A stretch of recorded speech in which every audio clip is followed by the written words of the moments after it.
В больнице Хабаровска из Корфовского были доставлены 3 человека. 2 мужчин и 2-летний ребенок. По словам врачей, их состояние удалось стабилизировать, и сейчас их жизни ничего не угрожает.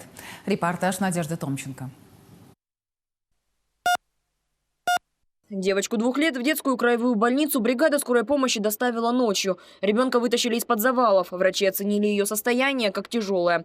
Однако подозрения на множественные переломы скелета и серьезные повреждения внутренних органов, к удивлению специалистов, не подтвердились. По словам медиков, девочка родилась в рубашке, только синяки и ссадины. Но самочувствие ребенка ближе к средней тяжести.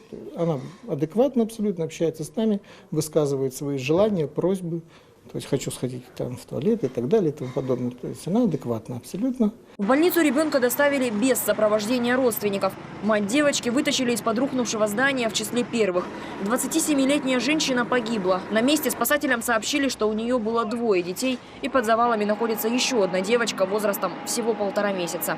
О том, что младенец найден, стало известно только около 11 утра. Ребенок не выжил. Есть ли у этой семьи близкие родственники, врачам неизвестно. Еще 2 пострадавших были доставлены во 2-ю краевую клиническую больницу. Это мужчины 26 и 74 лет. У молодого человека черепно-мозговая травма, у пенсионера перелом голени. Один находится в нейрохирургическом отделении, другой находится в травматологическом отделении. Состояние больных обоих жизни не угрожает, им проводится все необходимое лечение. Ничего не помнит. Вообще ничего. Накрыло его и все.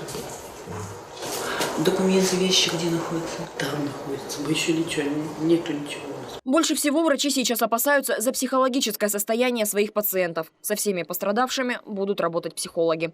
Надежда Томченко, Павел Павлов для программы «Новости».